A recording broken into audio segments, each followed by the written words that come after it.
I came down with a mental illness, right? Then that's when my life changed around because I did not know that I had a mental illness. I don't know how long I had it.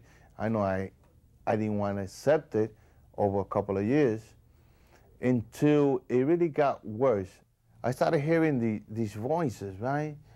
They sound so real. First it started one, then it came behind another one, like there was, until it came that it sounded like it was a crowd. So, you know, I said, oh, it's okay, forget it. You know, I didn't put no mind to that. Then it got serious. I left my job. I sold all my tools. My boss told me, where you going? I said, I don't know, I'm just leaving. So I left. And I still don't know what's wrong with me. So I get violent. I'm building up hate, a lot of hate. And I'm using all these drugs. Then all of a sudden, I get arrested. I get arrested for violent crime. Okay, they told me that, did you feel remorse for what you did at that time? I didn't feel remorse for nobody. I wasn't in my own. I lost my mental faculties. I'm out of my mind. I am not functioning like a human being supposed to be functioning. I am out of my mind. So I go to jail. There, it got really worse, real bad, you know, real bad. Yeah, I've had a long history of substance abuse, polysubstance abuser. Because of the history of my polysubstance abuser, I was unable to detect certain areas in my life that were very important, such as my mental illness as well.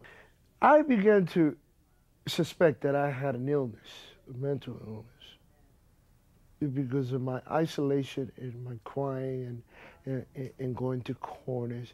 And the way I perceived things, it changed on me. It wasn't the same.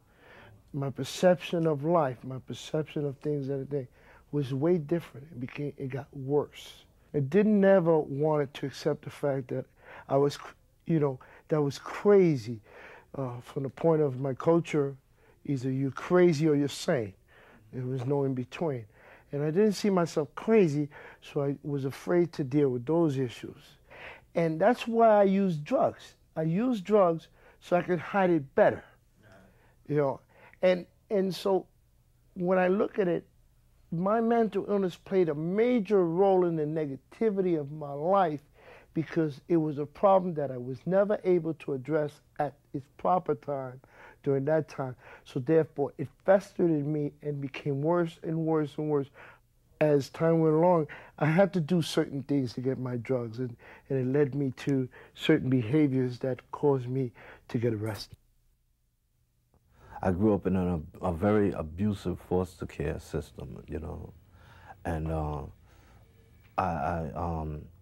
I was raped by my caregiver, you know, in the orphanage that I was originally in, you know, and I never could understand why I would have these here flashbacks of this particular incident, you know, and how you know, words like trauma and stuff like that, you know, depression and self-hatred, that didn't compute, you know. And then I learned to box and fight, and I found that I got pleasure out of it, you know. Now when the big kids or when kids would pick on me, I can strike back, you know. So violence became a major part in my life as a means of resolving all issues, all negative issues, you know. I didn't know I had a diagnosis. I didn't know what a diagnosis was. I didn't know what symptoms was until 4 years ago when I came to outpatient treatment at Postgraduate Center. My father was an alcoholic and he died from a gunshot wound. He committed suicide on Christmas Day in 1974 when I was 6. I just felt less than all the time. I was very sick as a kid. I had very severe asthma. I was in the hospital a lot. I was on medications that kind of made me bloated. So I started drinking when I was about 8. By age 15, I was pretty bad, like probably full-blown alcoholic. Well, I've been diagnosed with obsessive compulsive disorder, OCD, PTSD, anxiety disorder, and dysthymia, which is a very low-grade depression that just lasts and lasts and lingers. My obsessive compulsive disorder, the house, I was very fastidious. The house had to be perfect all the time. I was picking lint off the carpet. It was just, that's all I did all day. I mean, I couldn't function. That was my life. I did that and I drank. And that was my entire life. In '96, I got felony DWI, which was 3 and 10 years at that time. I've been in Marcy Psychiatric Center in Utica because of the suicide attempt. I've been in many, many rehabs, outpatient clinics, inpatient, total incarceration of 3 times, relapse many, many times. My mental illness set in at a very young age. It wasn't termed mental illness because my mother and my parents didn't want to face the fact that they had a mentally ill child.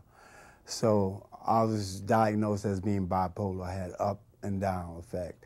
And my mother termed that when I was down that I was lazy, and that when I was up I was bad. So I got punished a lot for being mentally ill because of their ignorance of the fact that I was mentally ill. And that I eventually started using drugs. And I felt more comfortable using drugs, you know. And I later found out that was because I was a MICA, a mentally ill chemical, or addicted chemical. And the drug use led to me going to jail. And if you told them in the drug program that you had a mental illness, they wouldn't even accept you. So I wound up lying about my mental illness to go into a treatment program. I succeeded in addressing my drug addiction, but once I was released, being that my mental illness wasn't treated, after a while in the street, the stress of being in the street, the mental illness set in again, and I started using again. And I wound up either in jail or back into another treatment program, and the cycle continued. And this continued for 30, almost 40 years. I got diagnosed with post-stress disorder, split personality, and how I got diagnosed was when I went to county jail, and they were gonna give me meds for it, but I was taking the meds for a little while, and I thought I was gonna be a guinea pig, so I stopped taking my meds. I had post-traumatic stress for when I was in the past in my life. I was molested when I was younger. Well, my split personality was that I was an evil person, and then I was a nice person, and I'd rather show that I was an evil person of what happened to me in the past. I would go out and steal things, rob people, so I could keep on my drug habit, so I could keep self-medicating myself. Yeah, I was a little scared thinking people were after me and stuff, but that's where the tough guy image comes in. You can't show somebody that you're paranoid or you're scared, because if you show someone if you're paranoid or scared, you're gonna be their victim.